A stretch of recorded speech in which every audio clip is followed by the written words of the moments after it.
আসসালামু আলাইকুম। আমরা সবসময় তো ভাজা পোড়া বা জাঙ্ক ফুড ফাস্ট ফুড খেতে অভ্যস্ত, যা শরীরের জন্য অনেক ক্ষতিকর। কিন্তু খেজুর একটা সুস্বাদু খাবার এবং এমন কোনো লোক নেই যে খেজুর পছন্দ করে না। এবং আপনারা জানেন প্রিয় নবী হযরত মুহাম্মদ সাল্লাল্লাহু আলাইহি সাল্লাম তিনি খুব খেজুর পছন্দ করতেন। তো আমারও ভালো লাগে। তো আমি আজকে 4 ধরনের খেজুর এখানে এনেছি, যেটা ওয়ার্ল্ডের সবচেয়ে সুস্বাদু খেজুরগুলোর মধ্যে একটি সেখানে আছে। আপনারা দেখতে পাচ্ছেন মাবরুম মরিয়ম, আজওয়া, এটা হলো ইজিপশিয়ান মেজুন, এবং এটা হলো সুকারি মুফাত্তাল।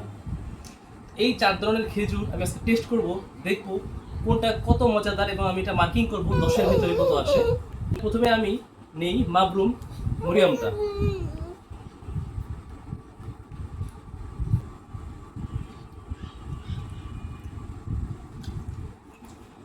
অনেক সুস্বাদু। আমি 10-এটাকে আমি 7 দেব। এখন আমি আজওয়াটা নিচ্ছি। এটাও সৌদি আজওয়া, মদিনার আজওয়া, এবং খুবই সুস্বাদু হয়। এটা অনেক বড় সাইজে দেখতে পাচ্ছেন। এটা মাবরুম মরিয়মের চেয়ে একটু ভালো লেগেছে আমার, তাই আমি 10-এ 8 দেবো এটা। এখন আমার স্পেশাল ইজিপশিয়ান মেজুর, এটা কেমন লাগে আমার।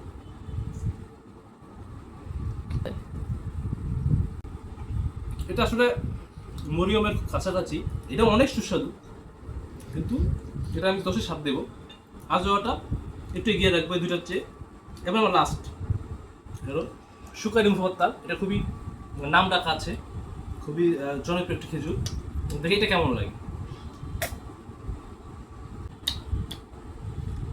এটা অনেক সুস্বাদু।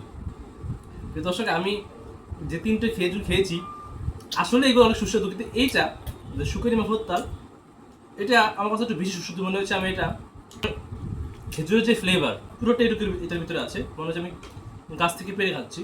এটা আমি 10-এ 10 দিব। আর আপনারা যারা ভাজা পোড়া খেতে অভ্যস্ত বা একটু অস্বাস্থ্যকর খাবার খান, তাদের জন্য খেজুর খুব ভালো একটা খাবার হতে পারে। ভালো করে ভিডিওটি শেয়ার করুন, এবং এরকম আরও ভিডিও পেতে আমার চ্যানেলটা সাবস্ক্রাইব করে রাখুন। ধন্যবাদ সবাইকে।